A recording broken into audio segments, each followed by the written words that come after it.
In 2016, California wife and mother Sherry Papini disappeared for 22 days. When she was found, she told authorities a detailed account of being kidnapped and tortured. Years later, in a stunning twist, Papini pled guilty to making false statements about what happened to her, setting off a media firestorm. Now, for the first time, Sherry Papini is telling her side of the story and revealing shocking new information. Sherry Papini, Caught in a Lie, an ID documentary event, Monday, May 26th at 9 on ID. Set your DVR.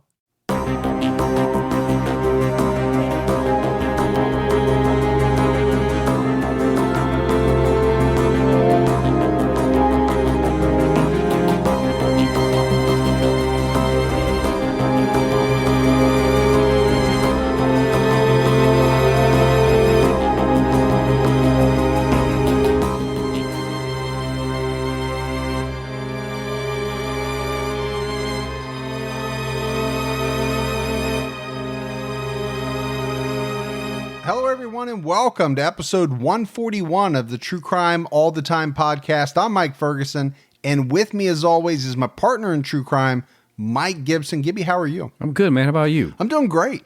You and I just finished up a Patreon episode. We did. On the Freeway Phantom of DC, a serial killer in the early 70s that was a predator in and around the Beltway. That was good. I think people will like it. Yeah, it was a good case. So Gibbs, you and I are working on a new podcast. I think we've kind of mentioned it before. We're submitting it to iTunes, the introduction to be approved. So my feeling is next Sunday, we will announce what the new podcast is. The introduction will be out there. You can subscribe. And then we're going to start rolling out episodes in the next couple weeks. Yeah, it's going to be good, man. I can't wait. I'm excited. It's something a little different than what we do with our true crime, but it's also a little bit of a respite, right, from true crime. Yeah. So, I mean, for you and I think it's good. We can be a little funnier, kind of let our hair down a little bit if I had hair, but, we'll see how it goes. I hope people like it. I think they're going to love it. All right, let's give our Patreon shout outs. Okay. We had Emma Crickmar. Hey, Emma. Courtney Pedersen.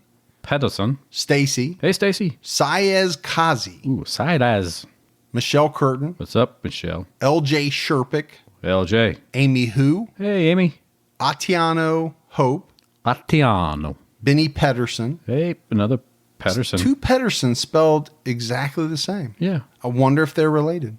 Patricia Weller. Hey, Patricia. Brittany. What's going on, Brittany? Kate Pricer. Hey, Kate. She's around on social media. Yeah. Trisha Garrett. Hey, Trisha. Camille Holt. What's going on, Camille? Cameo Edwards. Hey, Cameo. Michelle Holden. What's up, Michelle? Dennis Brady jumped out at our highest level. From the Brady Bunch. As did Nora Othalie Korsgaard. I'm just going to go with, hey, Nora. Nora. Thank you. Joan Elton. Elton. Kristen Melton. Ooh, how about that? Elton to Melton. Rhymes. Yeah. Mary Glaze. Hey, Mary. Jessica Hamilton. How you doing, Jessica? Joe. What up, Joe? Alexis Sempagna. Ooh, Sempagna. And then Sharon Betts jumped out at more than double our highest level. Man. Thanks, Sharon. Yeah, we really appreciate that. We appreciate all the new support. And then if we go back into the vault, Gibbs, this week we selected Val. Just Val. Just Val. That's it. Thanks, Val. But she's enough. She's great. Absolutely. Been a long-time supporter of the show, and we appreciate that. We had some great PayPal support as well. Caitlin Austin. Hey, Caitlin. Jackie Holland. Thanks, Jackie. Dara Dunn. Hey, Dara. Jennifer Warmuth. Teresa Regensburg. Ooh, Regensburg. And Tristan Copier. Ooh, I like that name, Tristan. And I think you're going to hear from Tristan in the mailbag, too. Oh, really? Yep. In the mailbag. In the mailbag section. Okay. We have to give a big shout out to Lana Hyatt for her writing and research in this episode. Are you ready to get into this episode of True Crime All the Time? I am. Let's do it. We're headed down to Mobile, Alabama, to discuss rapist and killer Thomas Whisenhant. And this is definitely a lesser known case, which, Gibbs, you and I love to do, but I was surprised. And I think everyone will be. after hearing what this guy did, that he's not been covered more extensively. One of the things that we like to do before deciding on a case is to go out and search iTunes just to see, what podcasts have covered it. That is something that I started doing, very early on, just so we didn't kind of step on other podcasts, right? I didn't want to do an episode on something that, another big podcast had just done. Right. I still do it out of habit. We don't have to. We can put out whatever we want. It doesn't matter. It's more of, I also don't want the listeners to have to listen to a case that they just listened to on another podcast, back to back. Back to back, yeah. If that's the case, we'll just put it, to the side and we'll do it later. We have no shortage of killers and bad people to talk about. Plenty of murder out there.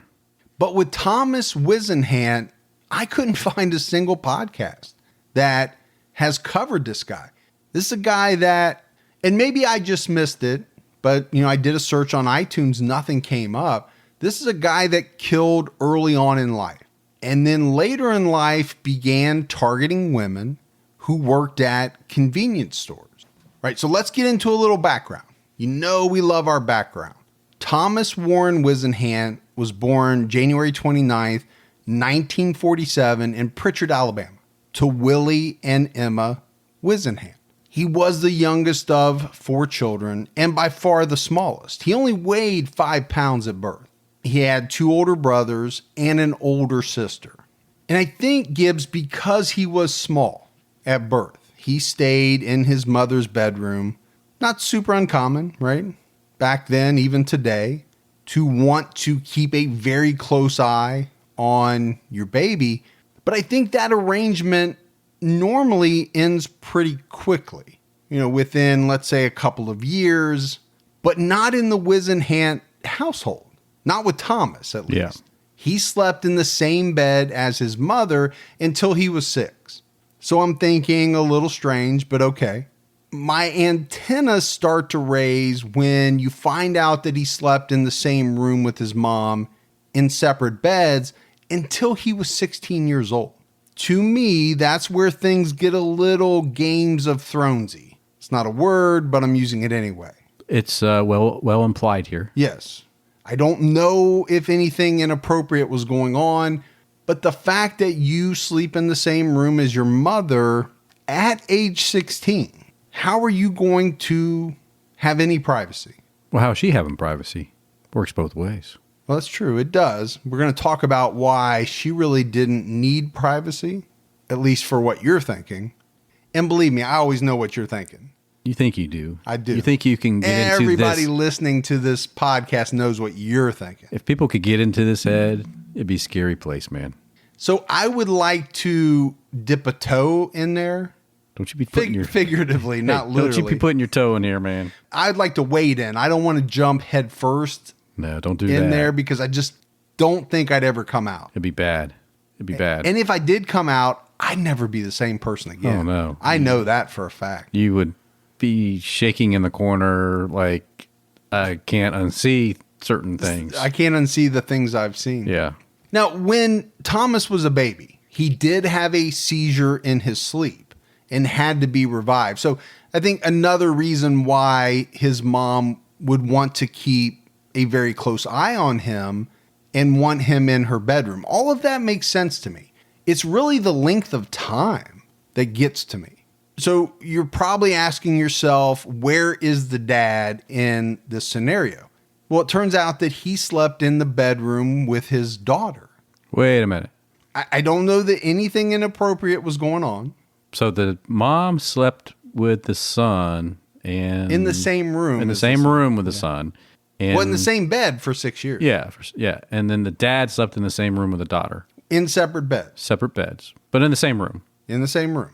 Why wouldn't you just flip that? I mean, if you're going to have parents be with you, why not have the dad sleep with the son, the mom sleep with the daughter? At least it doesn't sound so, I don't want to say creepy, but I'm saying creepy. Well, I don't know. I don't think she cared about that. There are some reports that suggest the mom, Emma, wasn't happy that her 4th child was another boy. She already had 2 boys. I think she wanted 2 boys, 2 girls. And that from that point on, she would not let her husband, Willie, in her bed. Oh, okay. So she didn't want to have any more sex with the husband because she's not getting the kids that she wants out of it, is what you're saying, right? There are reports that suggest that, yes. Yeah. She's like, hey, every time I have sex with you, you give me a son. I'm done. Yeah. I don't want any more kids if they're going to be boys. That has been implied.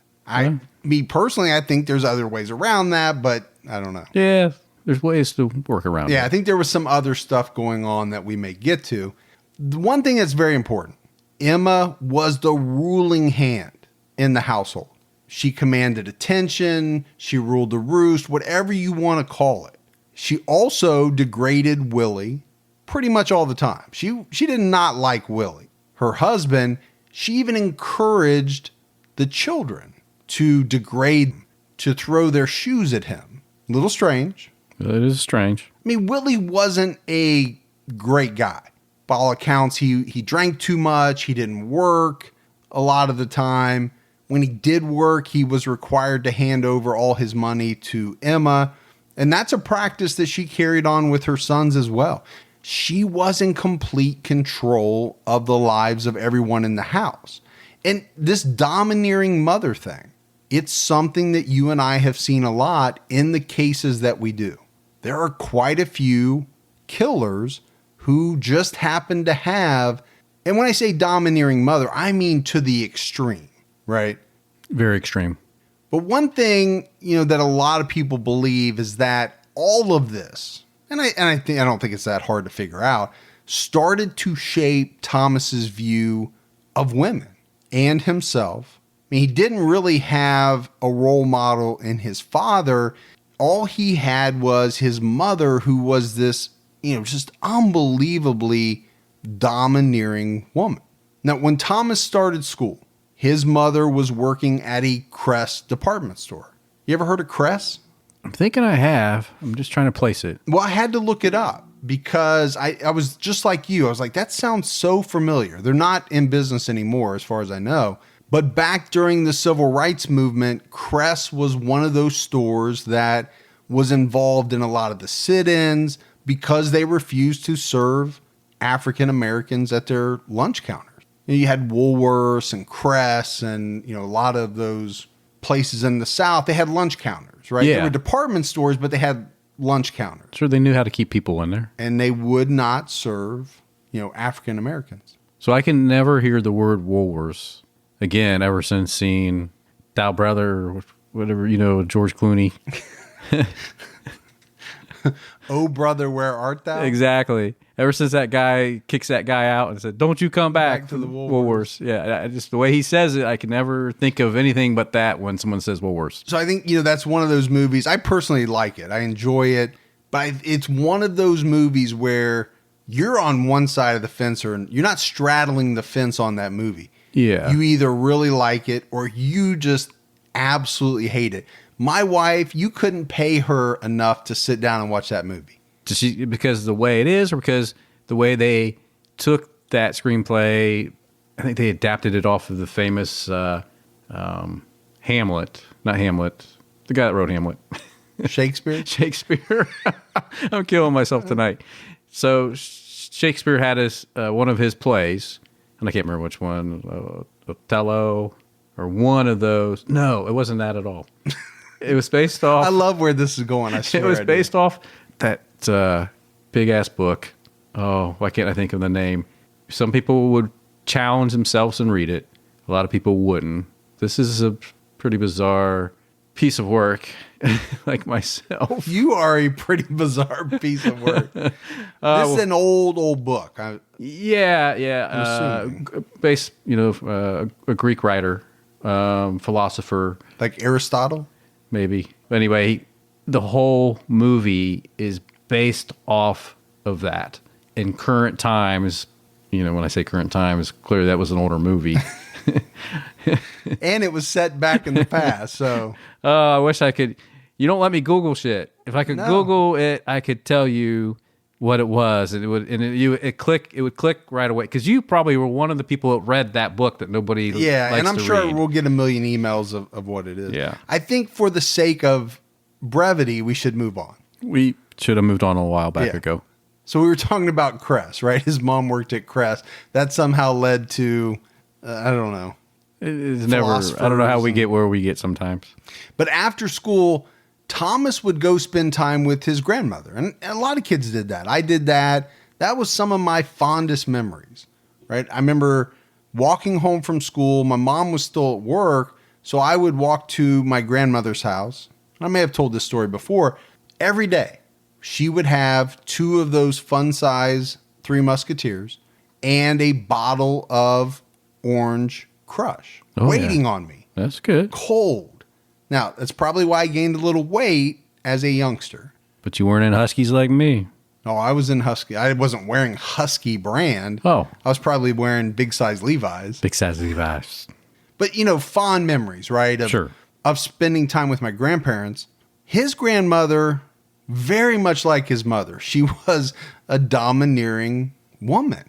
So all these female role models in his life are like this. And it shapes him. There's no doubt about it.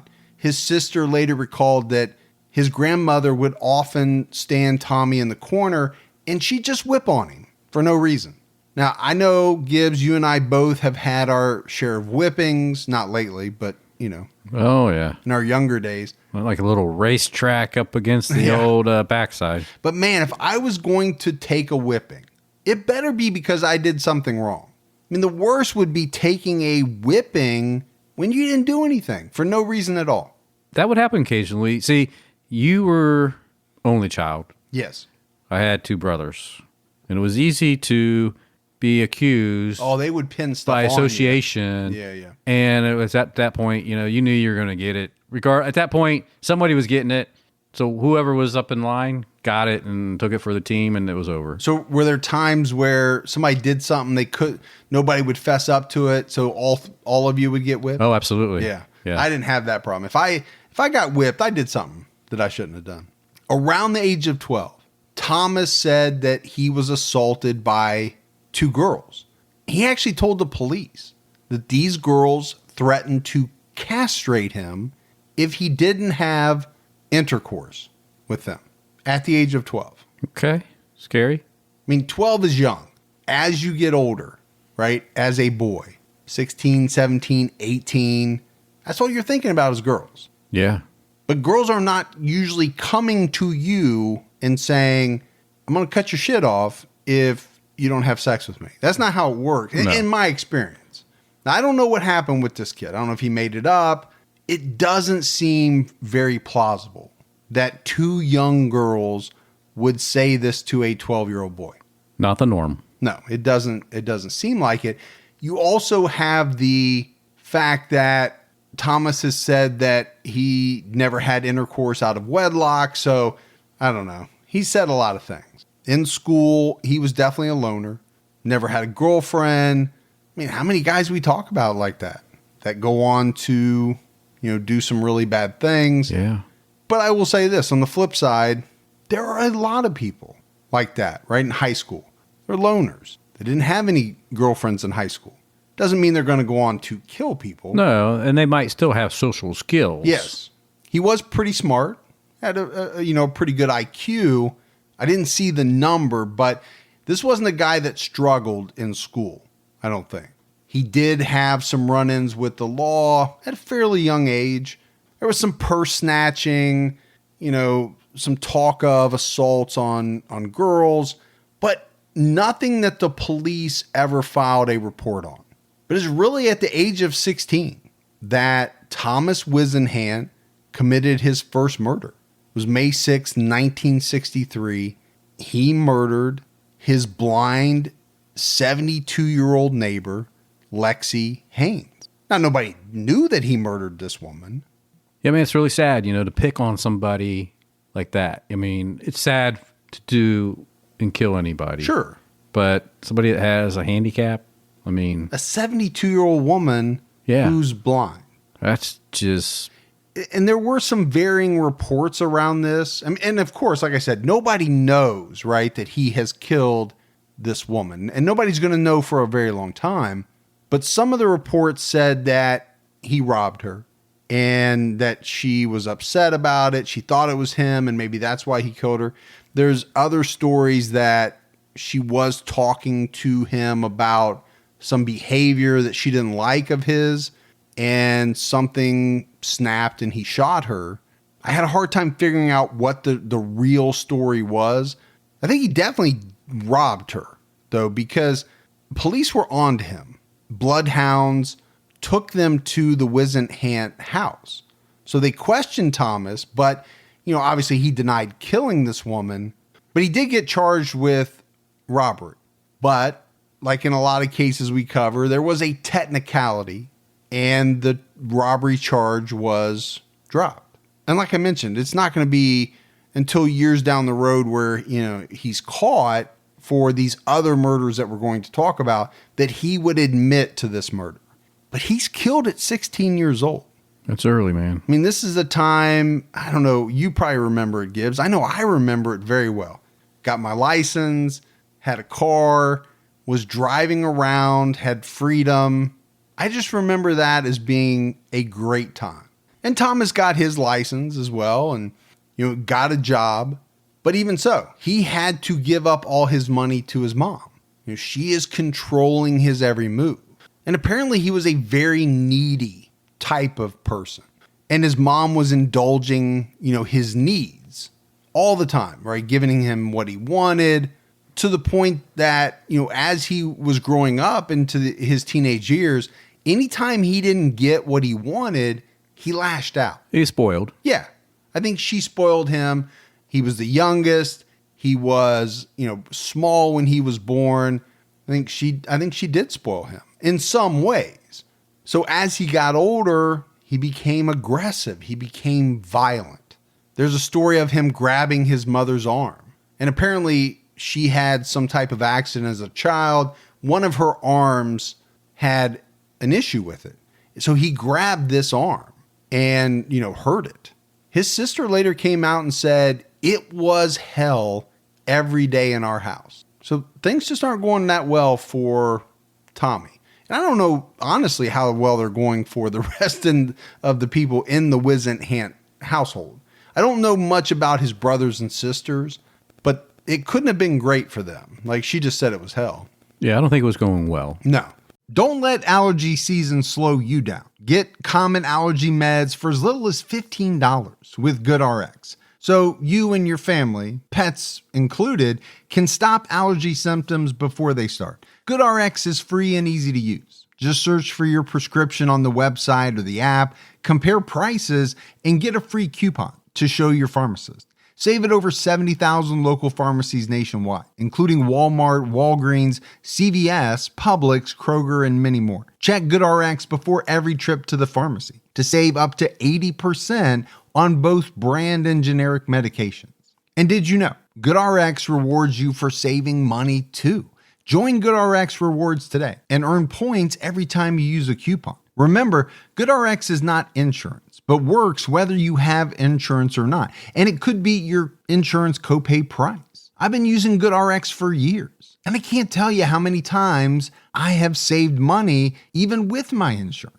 Stop allergies before they start and save big on allergy medications this season with GoodRx. Go to goodrx.com/TCAT. That's goodrx.com/TCATT. Once the temps start rising, I realized I was back in the same worn out rotation. Same tank, same shorts, same everything. So I gave my daily uniform an upgrade with Quince. Their pieces are easy, elevated, and somehow make me feel more put together without even trying. Like their 100% European linen shorts and dresses from $30. Luxe swimwear, Italian leather platform sandals, and so much more. The best part, everything with Quince is priced 50 to 80% less than what you'd find at similar brands. By working directly with top artisans and cutting out the middleman, Quince gives you luxury without the markup. And Quince only works with factories that use safe, ethical, and responsible manufacturing practices and premium fabrics and finishes. I'm getting ready to stock up on shorts for summer from Quince, and I know they're going to be amazing because everything I've ordered has been of the highest quality, and the prices are amazing. Treat your closet to a little summer glow up with Quince. Go to quince.com/TCAT for free shipping on your order and 365-day returns. That's QUINCE.com/TCATT to get free shipping and 365-day returns. Quince.com/TCAT. Thomas entered the Air Force when he was old enough, and he was able to do so because he didn't have a record, right? Charges that probably should have stuck to him were dropped. He had robbed and murdered a 72-year-old woman, but was not convicted of either of those. And nobody knew for sure that he murdered this woman. Not surprisingly, things didn't go well for him in the Air Force either. In 1966, so he would have been, what? Just 19 years old. Yeah. He was tried and convicted of raping and beating a female airman. You'd think they'd have a different name for a female in the Air Force. You think. They still call them airmen? What else could they? No, they Not probably going to call did. them air person, Not back then. air woman. Not back then. I don't think so. I don't even know today. I don't know. I've never been in the Air Force. I don't know. Yeah. Still better than seaman. Now you've just turned off our whole Navy audience. Way to go, Gibbs. But this was a very savage attack, a savage rape, a savage beating. This woman only survived because they were able to get her to a doctor in time. He was convicted of this and sentenced to 20 years in federal prison. That tells you probably how bad this was in the 60s. Yeah. Pretty bad.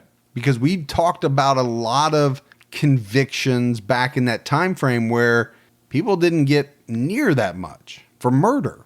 In 1968, a prison psychiatrist concluded that Whisenhant was in need of long-term psychiatric treatment, and he was repeatedly diagnosed as psychotic and described as suffering from paranoid schizophrenia. Probably one of the more common diagnoses. It seems like, at least in the subjects that we cover, it was also noted that this guy was very aggressive. And the doctors felt that if this went untreated, right, some of his mental illness went untreated, he would no doubt display future violent behavior. And that's all going to come true. We know that because we're about ready to talk about, the bulk of his murders. So I mentioned that he got 20 years. I also talked about all these red flags that professionals who analyzed him are noting. But despite all of it, his sentence was reduced to 10 years in 1970. And on November 28th, 1973, he was granted parole after serving only 7 of his original 20-year sentence. And what's amazing to me about all of it was that this guy wasn't even a model prisoner. There were reports that while he was in prison, he threatened the only female working there. This is a guard that worked in the Scholastic prison program. Okay. If there had been more females there, I think he would have threatened them too. This is kind of his thing. Well, we're going to talk about it as we go along. Domineering mother, son turns out to despise and want to hurt women. But we have done a number of cases of males who had, a domineering mother, and as they grew up, same thing, right? Hated women, chose to, I think in their minds, I think they were punishing women, saw these women as their mothers. We're going to see something similar here with Thomas, but he's out of prison. After his release, he got a job at a shipbuilding company, which makes a lot of sense, right? Mobile is in southern Alabama. It's down on the Gulf. Down the road, that shrimping's going on like Forrest Gump. I know everything there is to know about the shrimping business. Okay, Bubba. Have you ever been to Mobile? Never been to Mobile. I have never been to Mobile, Alabama. Maybe a road trip. We'll go. Or maybe fly in and then rent a car. Not such a really long road trip. I'm not big on those long drives. Not anymore, I'm not. Thomas's coworkers described him as a weird dude, but really nothing out of the ordinary. No, I think people at our own work would have said you were a weird dude. Sure, but not a killer, Not a killer. allegedly. Killer looks, as you would say. Oh, yeah. No, I think I have some, I always say, I call them picadillos. I have some picadillos. that make me a little strange in certain circumstances or about certain things. Well, I definitely got a lot of picadillos on. And a lot of people that know me would, they would say the same thing. But with serial killers, it runs the gamut, right? Most of them have had jobs throughout their lives.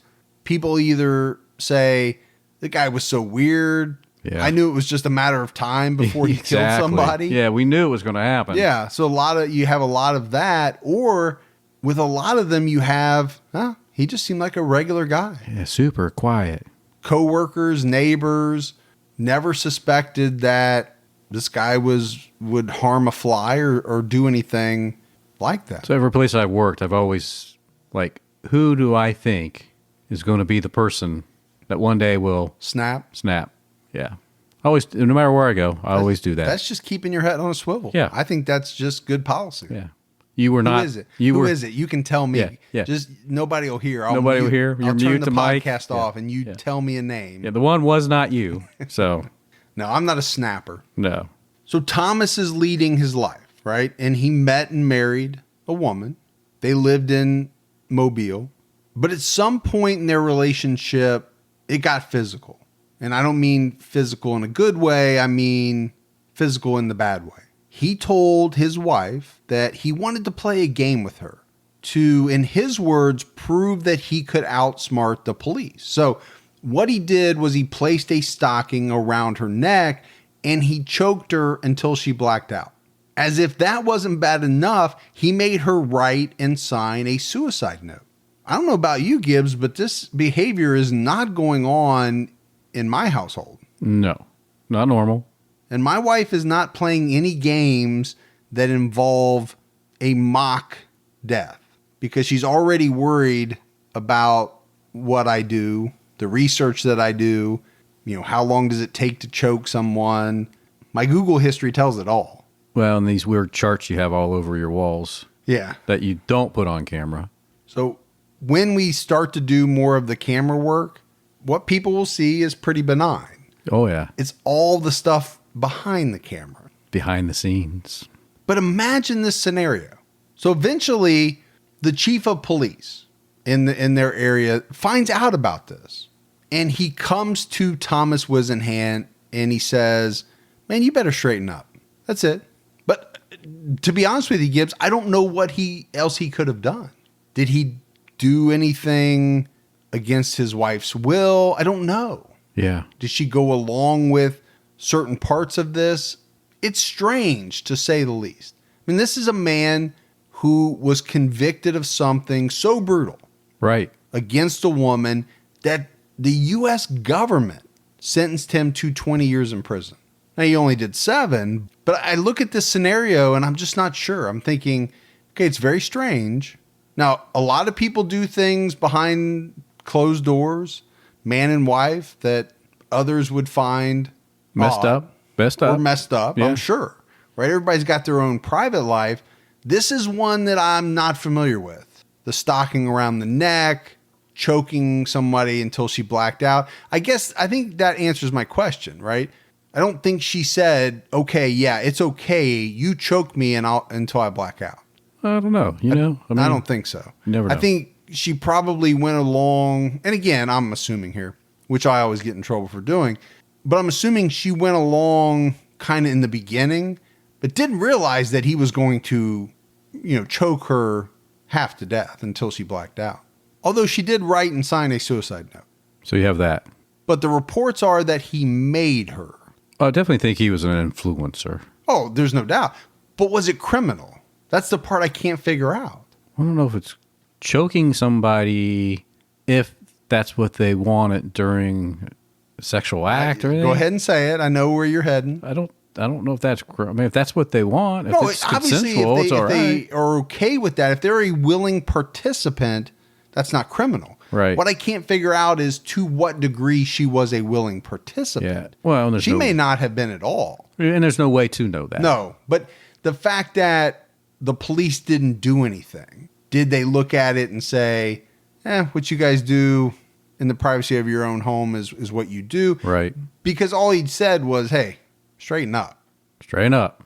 I definitely don't want to make it sound like it was okay what he did. I just don't know the real story, the whole story, I guess, behind it. Yeah. No, that makes sense. So his wife announced that she was pregnant with their first child. They were going to have a daughter. And it's very important as we go through the rest of this episode to take note of the timing of these events with his wife and his children. They're very important as they relate to his killing. So apparently Thomas bought a pistol.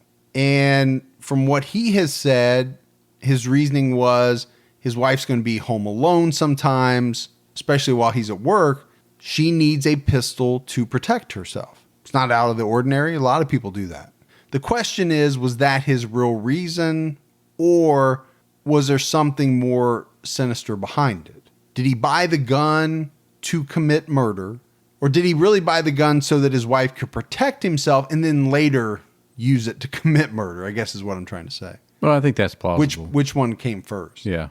I don't think it matters in the end, because it's about 6 weeks after his daughter was born that Thomas Whisenhant began killing.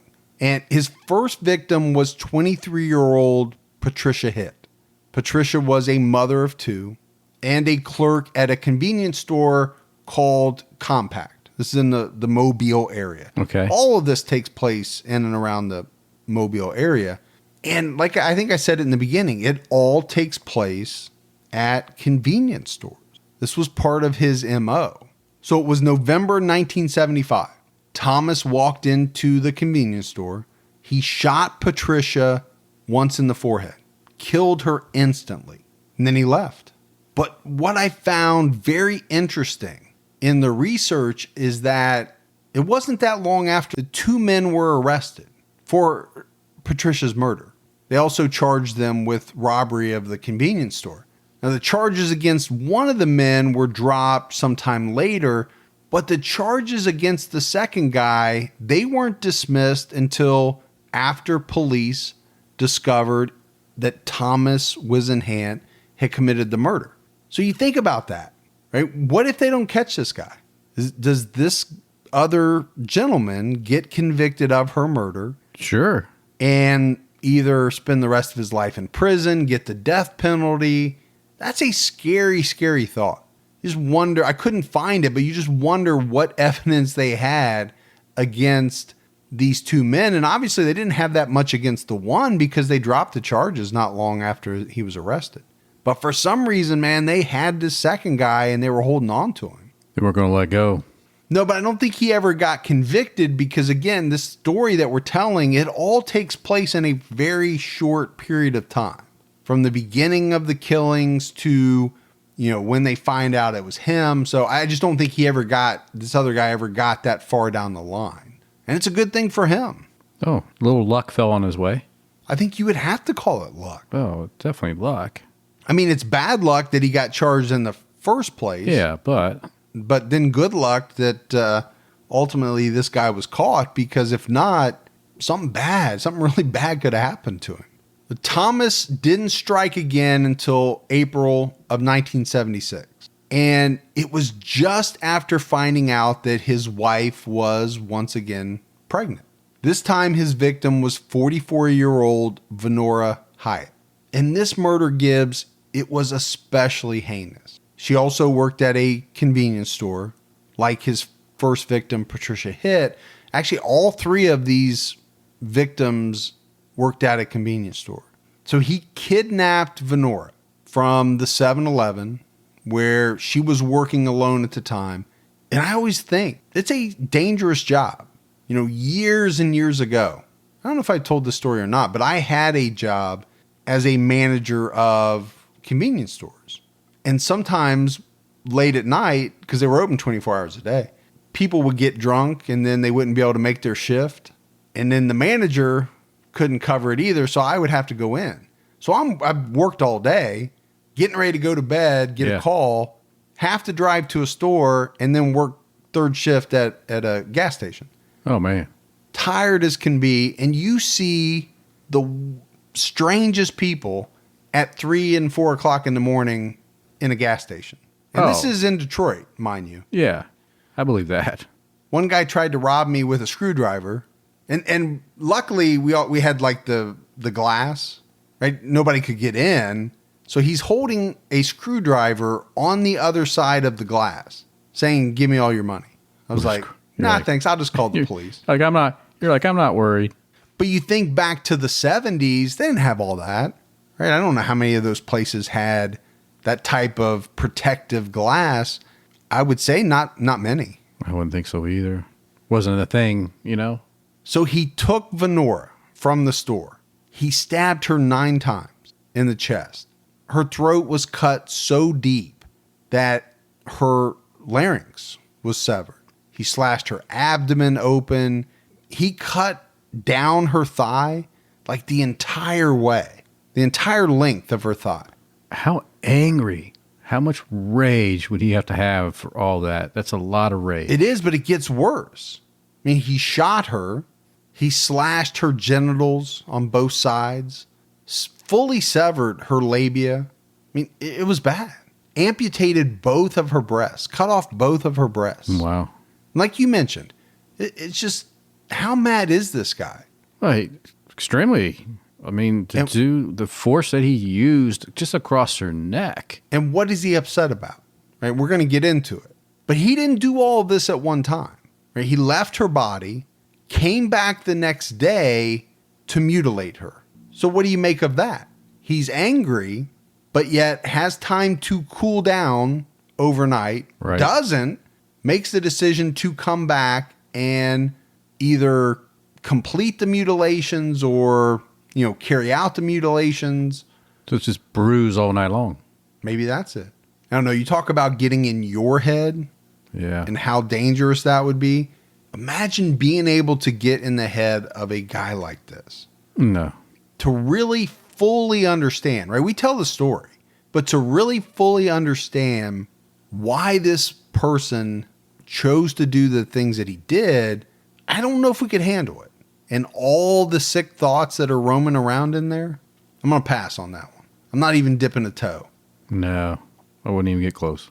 So you can only imagine, right? 2 women murdered from convenience stores.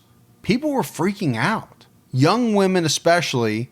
And if you worked at a convenience store and you were a woman, You didn't want to be there. no, you did not want to be there. The last thing you wanted at that point in time was to be a woman working alone at night at a convenience store.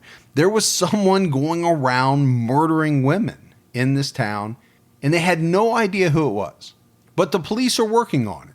They came out with a psychological profile of who they thought this suspect was. They said this was going to be a weak, powerless, timid, and fearful man. This guy's a nobody who discovered that he could reverse those feelings when controlling someone else. They even said that this was probably a guy that grew up with a weak father and a domineering mother. They felt like this was a person who had an extreme dislike for women, and he showed it in this savage way that he murdered Venora Hyatt. And when you think about the things that we've said about Whisenhant, I don't know how you can say anything other than they nailed it. Yeah. Basically, everything they said about who this killer would be is the background of Thomas Whisenhant. Pretty much spot on. 5 months later, right after Thomas's daughter celebrated her first birthday, he struck again. Again, we talked about it, right? Pay attention to, his wife and his children. His attacks seem to coincide with things that are happening with them in his life. Right. This was his final murder, and it took place on October 16th, 1976. So he finished celebrating his daughter's first birthday. Dad of the year. Dad of the year. He dropped off his mother at his childhood home. She still lived there, same place. Oh, he even took the mom home. Yeah. He was like son of the year. Right, son of the year, dad of the year. All right. But then he saw 24-year-old Cheryl Payton. Cheryl worked at a compact convenience store. But we mentioned it, right? Women were scared. And because of the recent murders, She had actually just handed in her resignation. So she had a limited time that she was going to be remaining at this store. Yeah, she wasn't going to be working there very much longer. She was scared. And people that knew her later came out and said that. She was frightened. She didn't want to work there anymore. And I don't blame her. Well, who wouldn't be, right? Yeah. I mean, if female working in a convenience store during these times, especially things that just recently happened, you have to be.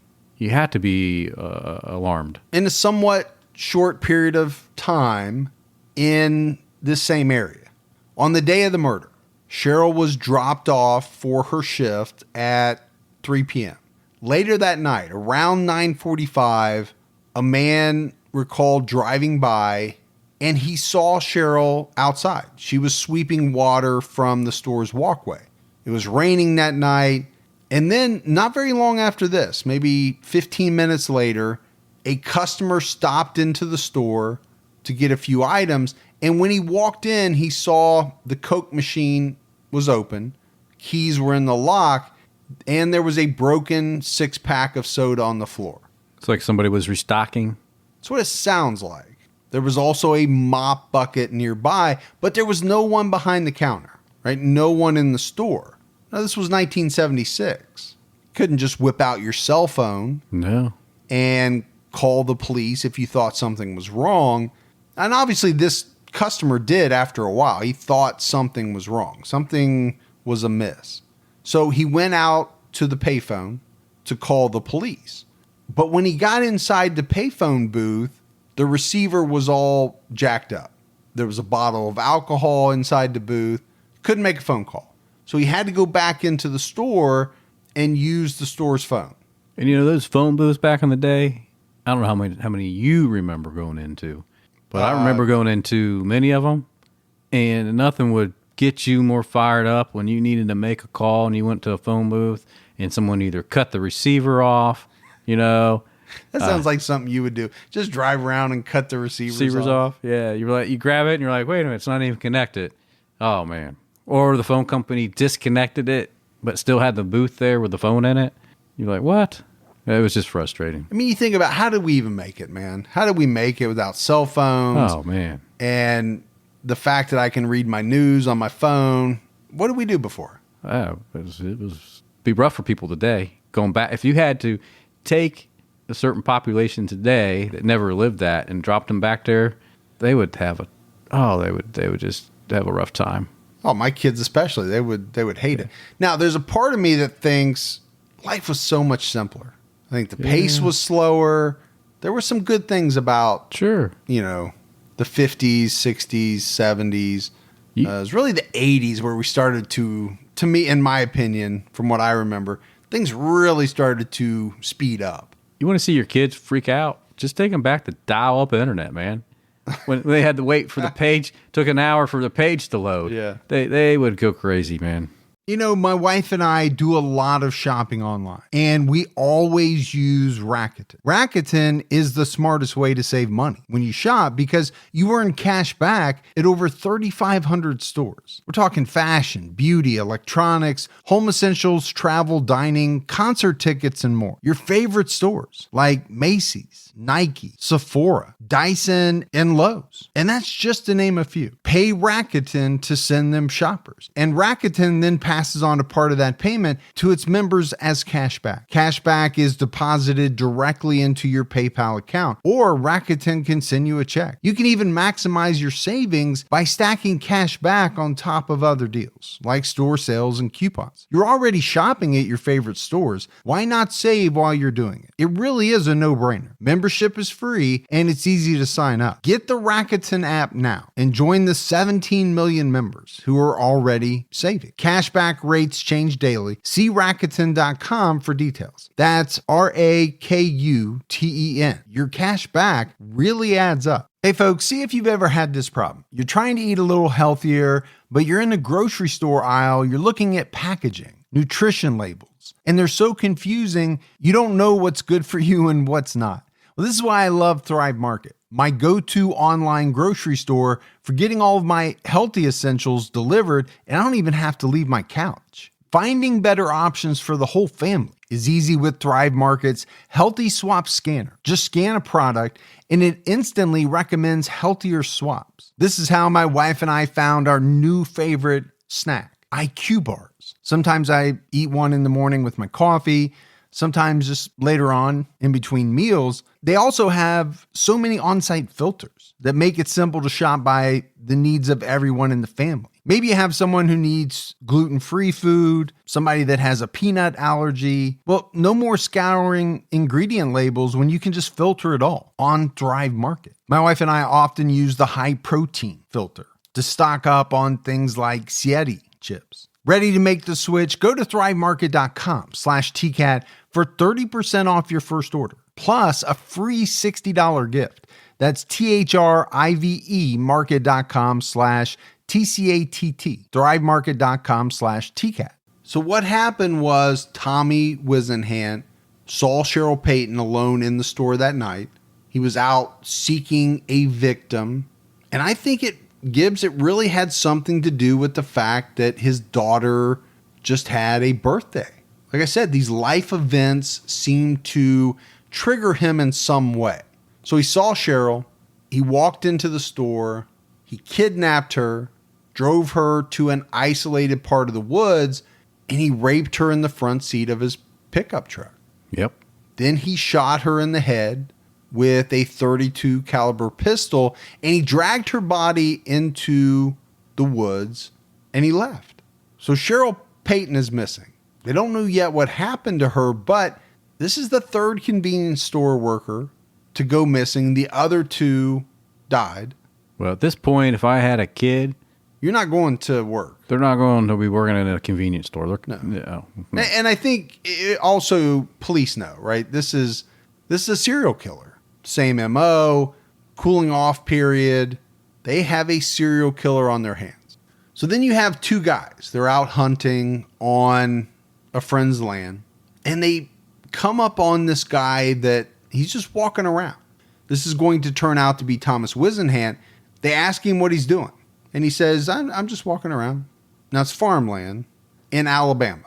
These two guys know that this guy doesn't have any business here, and who in the hell just walks around on another person's farmland for no reason? Now, what they thought the guy was doing was hunting illegally.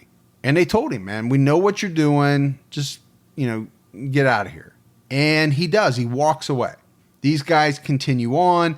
Eventually, they go ask the owner of the land if he had allowed anyone on his property, and he said no. So they all three go out to investigate because they think it's weird. Yeah. Right? That this guy's on the land, and they find the body of a woman that would later turn out to be Cheryl Payton.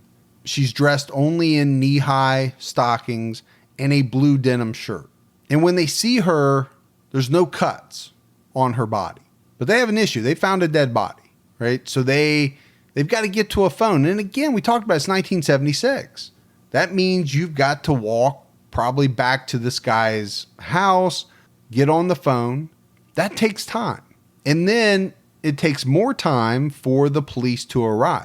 And by the time all of that happens, when the police get there, they all go out to the spot where they saw the body. It's not there. Instead, what they see are drag marks leading away from where the body was into this thicket. And the thicket is covered with boards. So they peel back the boards and they're shocked to find out that the body has been mutilated. They just found this body. Yeah. No cuts on it whatsoever. And in the span of however long it took them to make the phone call, for the police to come, and then for them to walk back, the body is now mutilated. That fast. Yeah, I don't know how long all of this took, but yeah, in that period of time, her body was mutilated. And it was Thomas Whisenhant. This is what he was on the land to do, right? He was coming back to do the same thing to Cheryl Payton that he had done to Venora Hyatt. But he was interrupted. But it wasn't going to stop him, right? He just walked away, wait till those guys left, and then came back. Yeah. And I think that tells you something, right? You would think most people, having been caught in a place that they're not supposed to be, knowing that they left a dead body there, they would get the heck out of there as fast as they could. But not this guy, right? He has to get to this body and do what he came there to do. And what he did was brutal. He cut off a large portion of her breast, slit down through her abdomen. He cut her nipple off, and he cut the inside of her vagina. He's a sick guy. He's a very sick guy. But he's not alone in that field. No, unfortunately, he is not. I mean, it is sad to say. I can think of at least almost a dozen individuals we've covered that have done something very similar. As far as the mutilation? Mutilation, yeah. I think for me, I always go back to Arthur Shawcross and you know, some of the mutilations that he did. You talk about the Chicago Rippers. Ripper Crew, yeah. Oh, my gosh. So these guys are shocked, right? The hunters, the landowner, the police. As they make it back to the police car, they see someone driving away at a high rate of speed. So the police give chase. And apparently it got up to 80 to 100 miles an hour. It's a high-speed chase. Thomas ended up crashing his truck through a fence and into the woods. But this old boy's not going to give himself up, right? He gets out of his truck. He takes off running into the woods. But the police don't chase into the woods after him. They're able to figure out who owns the truck, and it's Thomas Whisenhant, and they call his wife. So you've just murdered someone, and you mutilated their body. The police are after you, and I think, Gibbs, the only person other than the police that you want to have to talk to about what you've just done would be your wife. I can't imagine having that conversation with my wife. That would not go over well with your wife. No, so what the police do is they get Thomas's wife, they put her on speaker, and she's talking to him in the woods. Oh, the big old blowhorn speaker? Yeah. Or the cop car? Yeah, I don't know exactly what type it was, but it was loud enough that he could hear her, and he eventually says, "Honey, I've done everything they say I did." So he confesses to her that he's a murderer. And essentially he gives up, right? Police walk into the woods. They find him. He's unarmed. And apparently he said to them, "You SOBs, I'm going to make you kill me." But he doesn't do anything. They just handcuff him and walk him out of there and put him in the car. So I don't know why he had to talk big and bad, because he didn't back it up with anything. Well, the TV cameras are there by then too. So yeah, because it took so long. Television crews got there. News reporters were there. They watched the whole thing. Yeah. And it didn't take long at all, right? Once he was arrested, Thomas confessed to the murders of not just Cheryl Payton, because that's really what they had him for. He confessed to the murders of Venora Hyatt and Patricia Hitt. But he doesn't stop there. He also confessed to killing 72-year-old Lexi Haynes back in the day when he was 16 years old. So I mentioned they really had him for the murder and mutilation of Cheryl Payton, right? They found a bunch of evidence in his truck when he was captured that tied him to that murder. They sent him to the state mental hospital, and he was observed there for 4 months following his arrest. One of the doctors that observed him said it seemed like his plan in the beginning was not to get caught, not to be interfered with, in satisfying his urge to intimidate, humiliate, debase, and degrade the female. That's what they got from Thomas Whisenhant. Again, they're talking about, how he mutilated these bodies. And he must have told one of the doctors that aside from the mutilation, when he went back to the bodies, a lot of the time he just sat there in silence. Just staring? Just kind of like hanging out. I mean, none of this makes sense, right? A lot of the stuff that we talk about doesn't make sense. The going back to a body, the mutilation, horrible. Doesn't make any sense to me. But to just sit there and hang out like you would with a friend, I don't get that at all.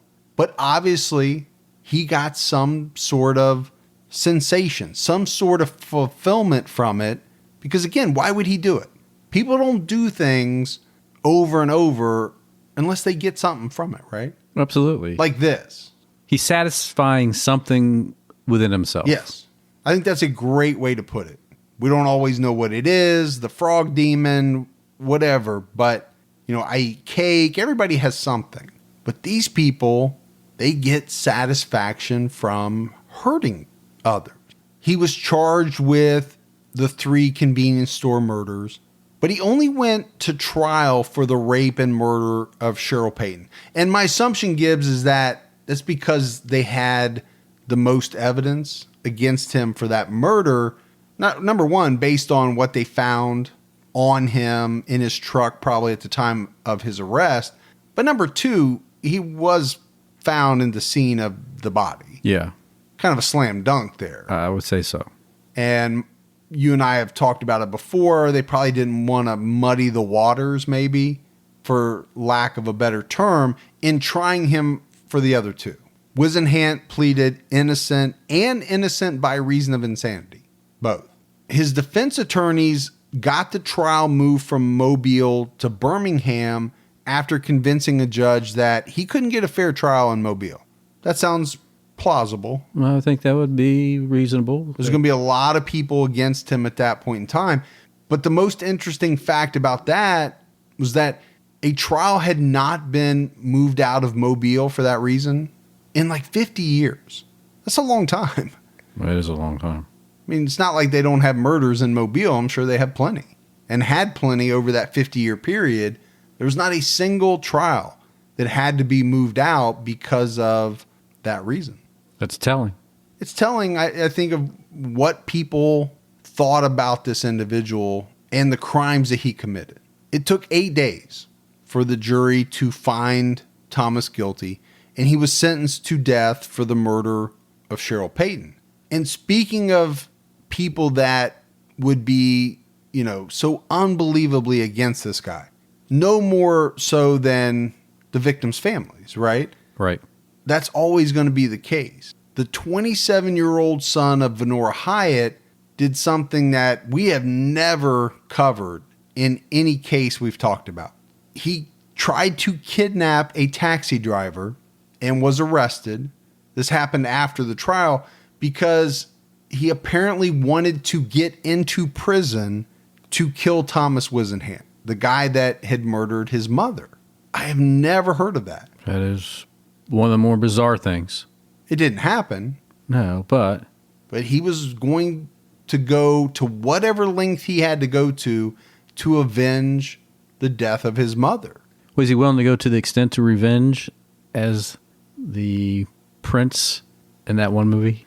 The prince in that one movie. Yeah, he wore the black mask. He swam behind the boat. Princess Bride? Yes.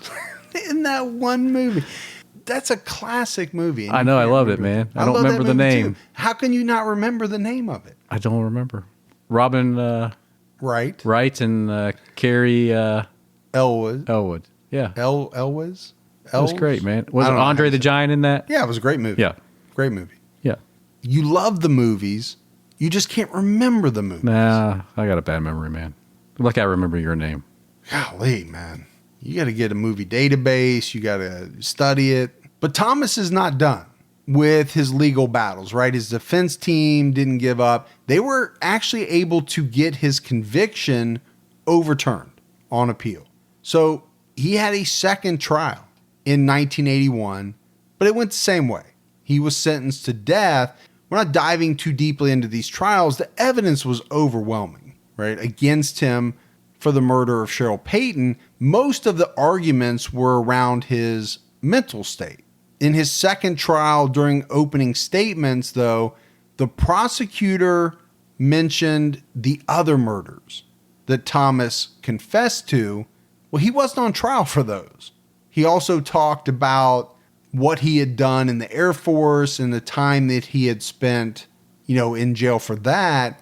So that resulted in another appeal, and his death sentence was overturned. So basically what he got was not a new trial, but a new sentencing hearing. He's still guilty, but he now has life instead of death. It wasn't until 1987 that he was sentenced to death for the third and last time. And I think this is part of the reason why he spent so much time on death row. We talked about it in the beginning. We'll talk about it a little bit here in a minute. His execution was set for May 27th, 2010. And his last meal, Gibbs, to me, it just left a lot to be desired. It was listed as chicken leg quarters. And to me, that's like the leg that you would get at KFC, but with the thigh, the part coming around. Is that the thigh? Thigh, yeah. The thigh too? Yeah. That's what thigh. it sounds like to me. I don't know. Yeah. I'm not a chef or anything. Yeah. Thigh leg, yeah. French fries, American cheese. Hey, with his French fries, did he have fry sauce? I don't know if he had like real Utah fry sauce. I don't know. Or Idaho fry sauce. Or Idaho fry sauce. He had American cheese. And again, I'm not talking, I don't know if he had Kraft singles. He could have had a big block of just American cheese. I'm not sure. Maybe he wanted to stop himself up. Maybe. So he didn't poop himself. Drop that. That's a good way to do it, man. You eat a whole block of like government cheese. That holds you in for a while? Oh, yeah. Yeah. That'll do it. Well, He had orange drink. thanks for that tip, by the way. Yeah. I'm full of good tips. Yeah. Orange drink. Orange drink? Mm-hmm. Not orange juice. No, orange drink. You know, like Tang? Sunny D? something like that. Okay. Like an orangish type drink. Okay. I don't know if I'm thinking more like maybe a Sunny D, but maybe an orange crush like thing. Like a high C or an orange drink. Like you used to get at summer camp out of a pitcher. That's what I'm thinking. Did you go to summer camp? Football camp. Okay. Not the summer camp you went to. Remember that one time at band camp? Yeah. You and I went together? Uh-huh. He had coffee and he had chocolate pudding.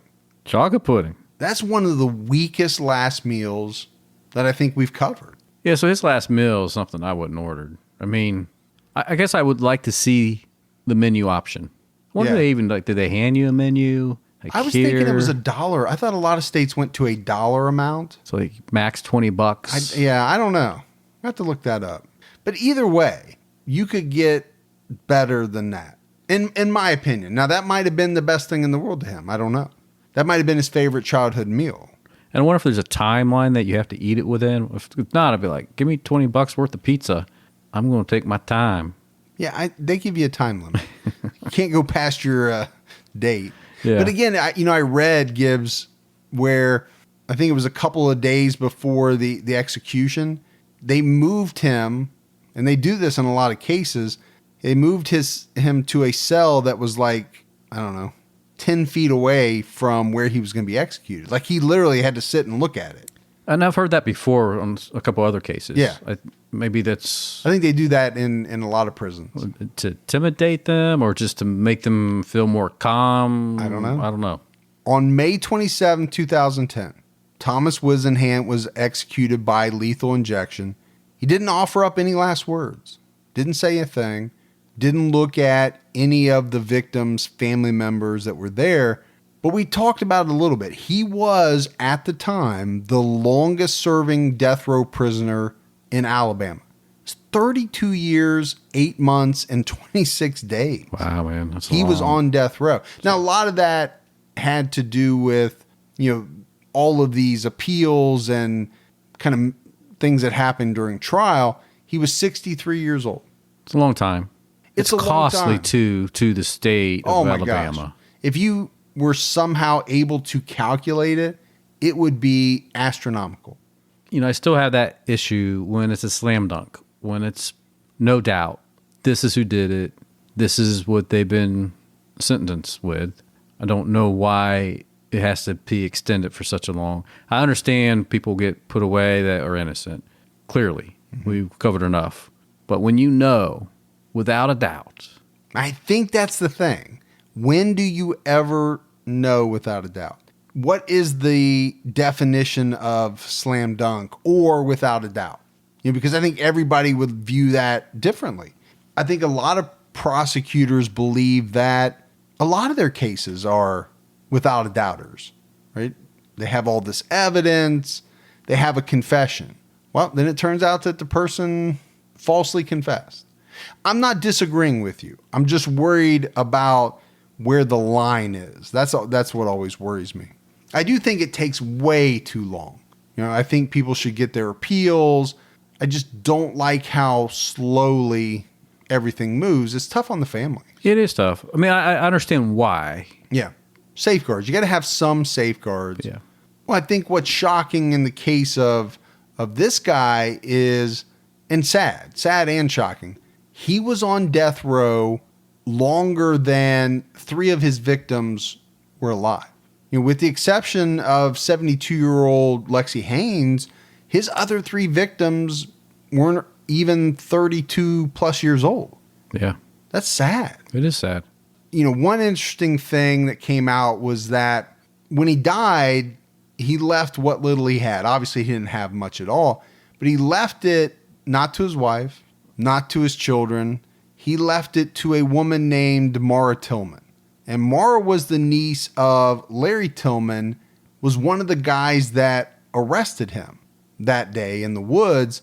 She started out being this woman that really hated him, but wrote to him to, I guess, kind of figure out why he did what he did. Ultimately, they ended up becoming, I don't know if friends is the right word, but she did go and visit him a lot, talk to him. It's not like they got married or anything like that. But he left her a 13-inch black and white TV, Timex watch, a Bible, a radio, 2 packs of cigarettes. 2 packs. You'd think you just smoke those up. Yeah. If you know you're going. And a check for $96.94 from his inmate account. That's what he had, $96.94. That's probably the best thing that he gave her. $96, I guess. Go out and get you a steak. And probably 2 steaks. Yeah, and get a couple steaks. One for me, one for you. Yeah. But I'll say this. The victims' families, they weren't all happy. And I think we see this a lot. Many of them, number one, they believed that he was 100% guilty. They also believed that he was 100% sane when he committed the murders. I think a lot of them came out and talked about the fact that they didn't think it was fair that his murder was so peaceful, right? Lethal injection. It's almost like, he went to sleep and then he died because their family members didn't die that way. Yeah, but you know what?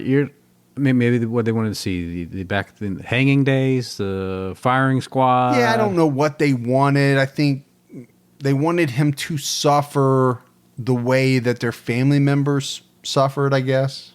Yeah. I mean, as a society, I don't think we would ever do that. No, I can't ever see that, happening. But I also get it. I get it from a victim's family point of view. Sure, you want to see like that movie with Gerard Butler.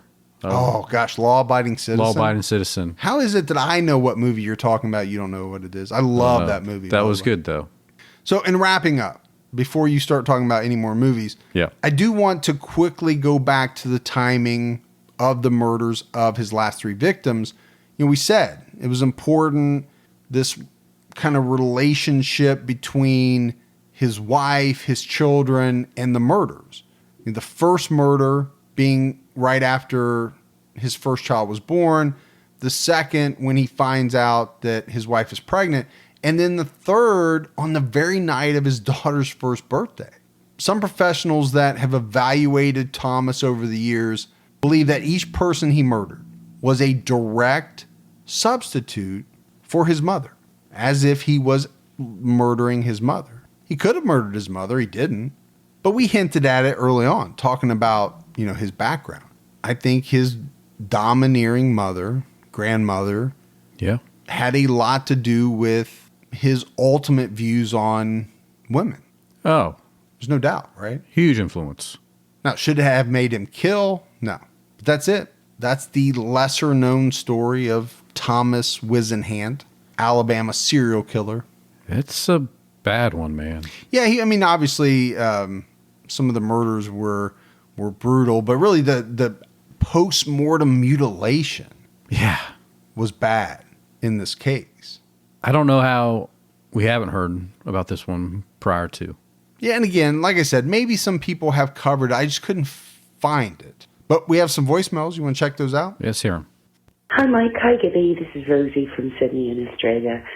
I hope you guys are both well. I've just been listening to your most recent episode, and I was thinking about what you said about talking about a moment where the switch flips, and someone moves from being in a good situation in life into being in a bad situation in life and making poor decisions. I was listening to you saying that you don't like the phrase flipping a switch, so I was thinking, how about the concept of referring to it as a hinge moment?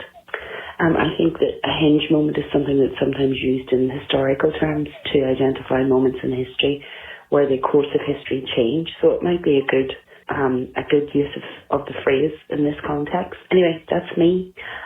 Keep up the good work. You guys do a brilliant job. You keep me busy and entertained every week, twice over, not to mention Criminology podcast as well. Thank you for everything that you do. I really appreciate it. Take care of yourselves and keep your own time ticking. All right. Love that voicemail. And I actually like that term. Yeah. It's not that I don't like flipping the switch. I just think, a lot of people use it. I use it. I was looking for something different. And that is different. And we might try to work that in. I know you will. Hey, Mike and Gibby. Just stumbled upon your True Crime All the Time podcast recently and really enjoying it. My name's Patrick Doyle. I live in Massachusetts. I was wondering if you guys have heard of Michael Ross, a serial killer in Connecticut who murdered, 8 or so women in the early to mid-'80s. I first heard about him through a friend of mine whose family owned or still owns a farm and some property in Connecticut. And he had told me that one of the victims was found on their property when he was a young boy. Anyway, keep up the good work. Enjoying the podcast and working my way through the episodes and looking forward for more. Take care. All right. We'll make sure Michael Ross is on the list. What about that, Gibbs? Being a small kid and they find a serial killer's victim on your land. I couldn't imagine what you would go through. You'd be excited in a weird way. Maybe to tell friends what happened. Because, depending on how old you are, you may not understand the gravity of the situation, right? The police were out, they found something. But I think if you did understand it, that would be the stuff of nightmares for a kid, for sure. Oh, yeah. Hey, Mike and Gibby, this is Ashley. I am on my way home from work, and I just finished listening to the Cheshire, I'm not sure if I'm saying that right, murders, and at the end of your podcast, you were reading off your voicemails like you normally do, and you said that you were getting the one, you're talking about getting the Harley-Davidson chip from Toadsuck, and I am actually on my way home to Conway. In fact, I just passed the Harley-Davidson store. Anyway, you said that you might be coming down here. You might have to make your way down here sometimes, and my heart skipped a beat. If y'all ever come down, you've got to post something about it. You got a lot of love coming from Conway, and we'd love to meet up with you. Thanks, and keep your own time ticking. We do have a lot of love in Conway, a lot of listeners. I think, Gibbs, we should do a live show at the Toadsuck Harley. Yeah. We should figure out how to make that work. Just do it. All right, let's do it. I'll call him tomorrow. Set it up. Okay, voicemail take 2. This is really nerve-wracking. My name is Katie. I'm from Peoria, Arizona, and I'm a massive fan of your podcast. I'm about 90 episodes deep, so I feel like I can now call and leave a voicemail. I really enjoy listening to your podcast. I laugh way too much. It doesn't seem right when I'm listening to stories of people getting murdered and dismembered, yet in the next second I'm laughing hysterically about Gibby and his mistakes of words. So anyway, I love it, and I can't wait to get caught up, sort of. I don't really want to catch up, but I love the podcast, and thank you for making me laugh.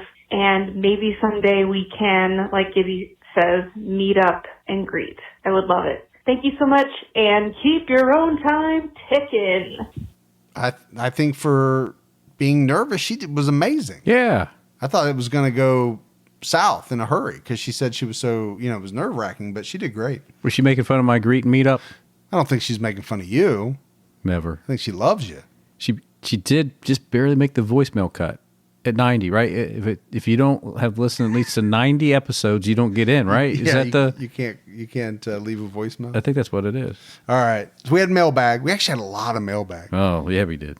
Tristan Copier, who I mentioned was a PayPal supporter, she sent some fry sauce. Awesome. From the place that claims to have invented it. Oh, like the Arctic.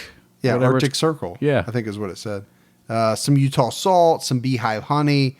We're getting a lot of stuff from Utah lately. It's awesome. Yeah. Cheryl Reed sent you a bunch of licorice. Thank you, Cheryl. Various flavors. She sent some beef jerky. Awesome. Randall Wallace, a longtime Patreon supporter, sent a Harley chip, but also a handmade drawing of you and I. Yeah. In the studio. We're in furry suits. I'm a dog, and you're a tea-cat. A cool tea-cat. Yeah. Holding a knife. It's pretty cool. It is cool. Tony Keating sent a big thing of red vines, some beef jerky. But what I'm really excited about is he sent some coffee. Our first coffee. You know how much I love coffee. Yeah. And it's Death Wish coffee. Oh, yeah. Something I've always wanted to try. It has this huge warning on the back, Gibbs, about the caffeine level. Yeah. So I'll have to try a small dose and see how it goes. You might want to make sure you keep that away from the kids, man. Yeah. They make themselves a nice cup of coffee and they're off the hook. So we appreciate that. We appreciate everything that people send in. We do. But that's it. That's it for another episode of True Crime All the Time. So for Mike and Gibby, stay safe and keep your own time ticking.